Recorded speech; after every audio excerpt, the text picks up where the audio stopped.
Students, to BCom computer applications के अंतर्गत business economics अर्थात व्यवसायिक अर्थशास्त्र सब्जेक्ट की आज लास्ट क्लास है। चूंकि हम लोग क्वेश्चंस पेपर को अनवरत यूनिट बाय यूनिट सॉल्व करते चले आ रहे थे, तो चूंकि हमारे यूनिवर्सिटी पैटर्न के अनुसार हमारे सिलेबस को 5 यूनिट में डिवाइड किया गया है और उसी तरह से हमारे क्वेश्चंस पेपर को भी 5 यूनिट्स में डिवाइड किया गया है। प्रत्येक यूनिट्स में 2 क्वेश्चंस होते हैं जो अथवा में होते हैं और हमें प्रत्येक यूनिट से एक क्वेश्चन करना होता है। तो लास्ट क्लास तक हम लोग यूनिट 5 का पहला क्वेश्चन कर लिया था। आज हम अथवा का दूसरा क्वेश्चन स्टार्ट कर रहे हैं और आप लोग इनको पढ़िएगा। कहीं पर भी कोई समस्या हो तो आप लोग मुझे जरूर बताइएगा। Write short notes on traditional approaches and modern approaches. Actual में क्वेश्चन है theory of cost in traditional and modern approaches. मतलब हम जो कास्ट थ्योरी है उसको ट्रेडिशनल मतलब परंपरागत और मॉडर्न मतलब आधुनिक, दोनों तरह से हम उस थ्योरी को सेटिस्फाई करने जा रहे हैं। तो पहला पार्ट है ट्रेडिशनल अप्रोचेस और दूसरा है मॉडर्न अप्रोचेस। तो ट्रेडिशनल अप्रोचेस को पारंपरिक दृष्टिकोण कहा जाता है। तो the traditional theory of cost analysis the behaviour of cost curve in the short run and the long run and arrives at the conclusion that both the short run and the long run curves are U-shaped, but the long run cost curve are flatter than the short run cost curve। देखिए, cast के पारंपरिक दृष्टिकोण या पारंपरिक सिद्धांत में short run और long run मतलब कम समय और लंबी अवधि में जो लागत होती है हम उसके व्यवहार का विश्लेषण कर रहे हैं। और इस विश्लेषण को करते करते हम इस निष्कर्ष पर पहुंचते हैं कि शॉर्ट रन अर्थात अल्पावधि और लॉन्ग रन अर्थात लंबे समय तक चलने वाले वक्र दोनों का ही आकार यू होता है, लेकिन लंबे समय तक चलने वाले मूल लघु की तुलना में फ्लैटर होते हैं। फ्लैटर का मतलब वो कांस्टेंट नहीं होते, उनमें बदलाव होता रहता है। तो सबसे पहले किसी फर्म के लिए शॉर्ट रन कास्ट कर्व क्या है, क्योंकि अभी हमने पढ़ा पिछले पेज में शॉर्ट रन कास्ट और लॉन्ग रन कास्ट। तो हम सबसे पहले शॉर्ट रन कास्ट देखते हैं। The short run is a period in which the firm can not change its plant equipments and the scale of organisation. जो छोटी अवधि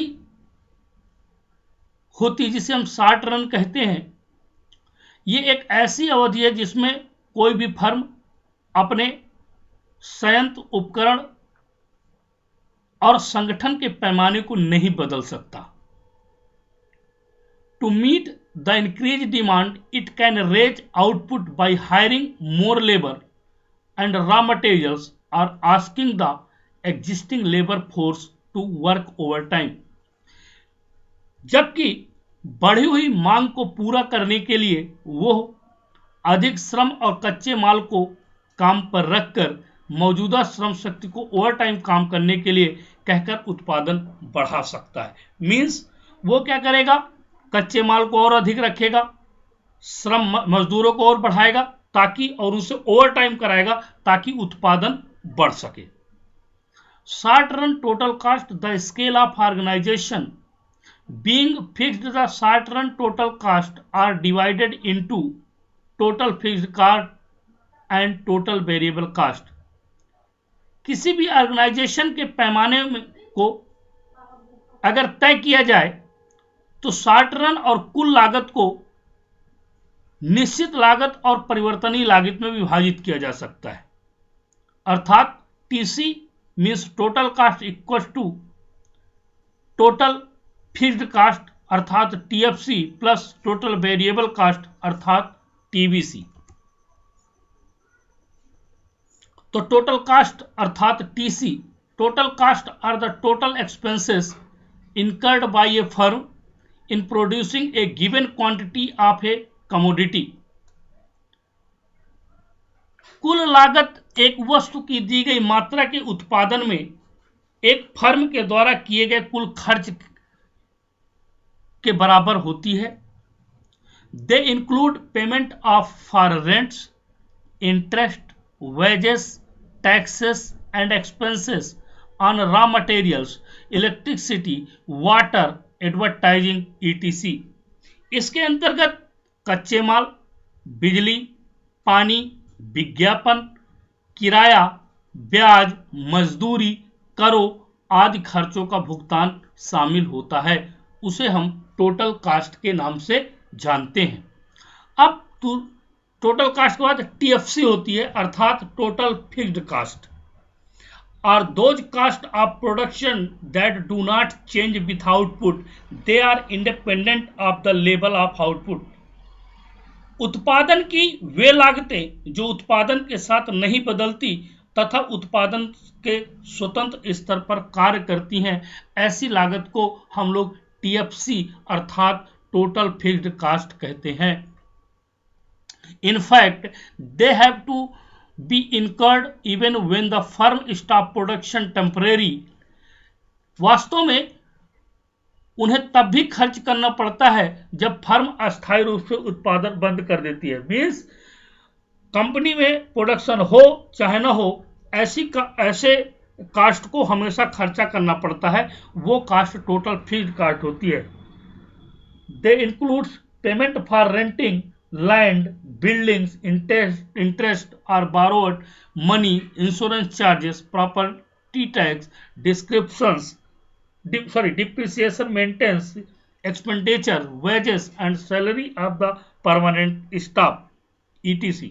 देखिए, अब ऐसे खर्चे कौन से होते हैं, चाहे प्रोडक्शन हो चाहे ना हो, उनमें जो आपने जमीन ली है या भवन लिया उसका किराया, उधार ली गई राशि की ब्याज, बीमा शुल्क, संपत्ति कर, मूल्यह्रास, रखरखाव व्यय, स्थायी कर्मचारियों के वेतन आदि का भुगतान शामिल होता है। चाहे काम हो और चाहे न हो, ऐसे लोगों को पेमेंट हमें देना ही पड़ता है। वो आपके टीएफसी अर्थात टोटल फिक्स्ड कास्ट के अंतर्गत आते हैं। They are also called overhead cost, इसे हम ओवरहेड कास्ट भी कहते हैं। टीएफसी अर्थात टोटल फिक्स्ड कास्ट को ओवरहेड कास्ट भी कहा जाता है। अब short run average variable cost अर्थात SABC equal total variable cost and each level of output divided by the number of unit produce. मतलब SABC equal to TBC upon Q. SABC मतलब short run average variable cost बराबर total variable cast बटे Q. Q अर्थात यहां पर quantity से है। The average variable cost first decline with the rise in the output as larger quantities of variable factor is applied to fixed plant and equipments. उत्पादन में वृद्धि के साथ औसत परिवर्तनीय लागत में पहली गिरावट होती है क्योंकि बड़ी मात्रा में जो चर कारक स्थिर संयंत्र और उपकरण पर लागू होते हैं। But eventually they began to rise due to the law of diminishing returns. लेकिन अंततः वे कम रिटर्न के कानून के कारण उठने लगते हैं। Thus the SABC curve is U-shaped as shown the figure. इसलिए short run average variable cost का जो वक्र होता है वो यू आकार का होता है, जैसे कि आपकी स्क्रीन पर चित्र दिख रहा है। तो short run average total cost अर्थात SATC अर्थात SAC are the average cost of producing any given outputs. आप देख पा रहे होंगे ये यू आकार का शेप है जो पारंपरिक रूप से थ्योरी कास्ट को सपोर्ट करता है। अब इसका आता है मॉडर्न अप्रोच, आधुनिक दृष्टिकोण। अब मॉडर्न अप्रोच क्या है? अभी तो हम लोगों ने ट्रेडिशनल पढ़ा है, तो ट्रेडिशनल में किस प्रकार का था? यू आकार का था। अब मॉडर्न में क्या है? The modern theory of cost differs from the traditional theory. जो मॉडर्न थ्योरी कास्ट है वो डिफर है, मतलब अंतर है दो किसमें? ट्रेडिशनल थ्योरी से। आप cost with regard to shape of the cost curve. तो पहले तो इसका कास्ट कर्व उसका यू शेप्ड था और इसका किस शेप्ड का है वो आगे बताऊंगा मैं। तो इन दोनों में अंतर है। In the traditional theory the cost curve are U shaped. जैसा कि हम लोगों ने अभी पढ़ा है कि पारंपरिक जो दृष्टिकोण है उसमें जो शेप बनता है कास्ट कर्व का वो यू आकार का होता है। But in modern theory which is based on the Amperian evidence, लेकिन मॉडर्न थ्योरी में क्या है? वो साक्ष्य पर आधारित है। कैसे? The short run SABC curve and the SMC curve coincide with the each other and the are horizontal straight line over a wide range of output। क्योंकि जो आपका SABC है और SMC है ये एक दूसरे से मेल खाते हैं और आउटपुट की एक विस्तृत श्रृंखला पर क्षैतिज सीधी रेखा खींचते हैं। जो उसका आकार बनता है वो बनता है L। क्या उसमें क्या बनता था? जो आपकी पारंपरिक थ्योरी अप्रोच था उसमें यू आकार का था और इसमें क्या था? L। वो बताया तो so far as the LAC and LMC curves are concerned they are L shaped rather than U shaped. मतलब इसमें LAC और LMC L शेप का फिगर बनाते हैं, जबकि जो आपका पारंपरिक दृष्टिकोण था उसमें यू शेप का बनता था। We discuss below the nature of short run and long run cost curve according to the modern theory. अब हम नीचे यू आकार के बजाय एल आकार क्यों बनता है इसे हम मॉडर्न अप्रोचेस या मॉडर्न थ्योरी के अनुसार हम ये समझाने की कोशिश करेंगे, बताने की कोशिश करेंगे कि आखिरकार क्यों मॉडर्न थ्योरी में एल बनता है और ट्रेडिशनल थ्योरी में यू बनता है। तो सबसे पहले हम लेते हैं short run cost curve. As in traditional theory the short run cost curve in the modern theory of cost are the AFC, SABC, SAC and SMC curves. Means पारंपरिक सिद्धांत के रूप में लागत के जो मॉडर्न सिद्धांत में जो मॉडर्न थ्योरी है उसमें अल्पकालिक लागत SABC, SAC और SMC इनके सबके फुल फॉर्म मैं आपको 20 बार पढ़ा चुका हूं, इसलिए मैं यहाँ पर उनको क्लियर नहीं कर रहा हूं, आप लोग अपना समझ लीजिएगा। Form the total cost with into total fixed cost and the total variable cost, जिन्हें कुल निश्चित लागत और कुल परिवर्तनीय लागत में विभाजित किया जाता है। But in the modern theory the SABC and SMC curves have a saucer types shape और bowl shape rather than a U shape.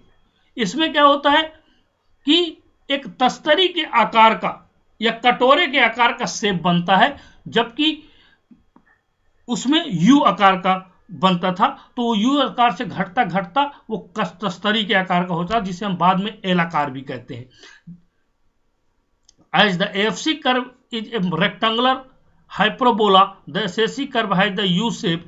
Even in the modern version, economics had investigated on the basis of empirical studies this behavior pattern of the short run cost curve. अब जैसा कि FC वक्र एक आयताकार hyperbola है, SAC वक्र का आधुनिक संस्करण में U आकार है। अर्थशास्त्रियों ने अपने अध्ययन में पाया कि यह अल्पकालिक लागत का घटता व्यवहार का पैटर्न है। अकॉर्डिंग टू देम, उनके अनुसार modern firm chooses such A plant which it can operate easily with available variable direct factor. एक आधुनिक फर्म ऐसे संयंत्र को चुनती है जिसे वो उपलब्ध चर प्रत्यक्ष कारकों के साथ आसानी से संचालित कर सके। सच ए plant process some reserve capacity and much flexibility. The firm install this type of plant in order to produce the maximum rate of output over a wide range to meet any increase in demand of its product. इस तरह के संयंत्र में कुछ आरक्षित क्षमता और अधिक लचीलापन होता है। फर्म अपने उत्पाद की मांग में किसी भी वृद्धि को पूरा करने के लिए एक विस्तृत श्रृंखला में उत्पादन की अधिकतम दर का उत्पादन करती है, ऐसे संयंत्र को स्थापित करने की कोशिश करती है। अब long run cost curve. Empirical evidence about the long run average cost curve reveals that the LAC curve is the L-shaped rather than U-shaped. जबकि लंबे समय तक चलने वाले औसत लागत वक्र के बारे में जो साक्ष्य मिलते हैं वो ये हैं कि वो U आकार के बजाय L आकार के होते हैं। In the beginning, the LAC curve rapidly falls, but after a point, the curve remains flat or may slope gently towards, and it is right-hand end. लेकिन शुरुआत में LAC वक्र तेजी से गिरता है, लेकिन एक बिंदु के बाद वक्र सपाट हो जाता है, या हम कह सकते हैं धीरे धीरे नीचे की ओर जाता है, जिससे उसके दाहिनी ओर ढलान हो जाता है। और अर्थशास्त्रियों ने इस LAC वक्र को L के आकार का बताया है, जो निम्नलिखित कारणों के द्वारा बताया गया है। Relationship between LAC and LMC, मतलब LAC और LMC कर्व के बीच में क्या रिलेशन है। In the modern theory of cost, if the LAC curve falls smoothly and continuously even at very large scale of output, the LMC curve will lie below the LAC curve throughout its length as shown figure. लागत के आधुनिक सिद्धांत में यदि LAC वक्र सुचारू रूप से और लगातार उत्पादन के बहुत बड़े पैमाने पर गिरता जाता है, तो LMC वक्र अपनी पूरी लंबाई में LAC वक्र के नीचे स्थित होगा, जैसा कि चित्र में दिखाया गया है। आप देख पा रहे होंगे कास्ट और आउटपुट, y अक्ष में कास्ट दिया हुआ है, x अक्ष में आउटपुट दिया हुआ है। आप देखेंगे कि y अक्ष से ऊपर की नीची ओर ढलान पे आता हुआ लर्निंग कर्व है, जिसको हम LAC कहते हैं, और LAC के जस्ट नीचे LMC सेम उसी तरह से ढलान लिए हुए है। If the LAC curve is downward sloping up to the point of a minimum optimal scale of plant or a minimum efficient scale MAC of plant beyond which no further scale economic exists, the LAC curve become horizontal.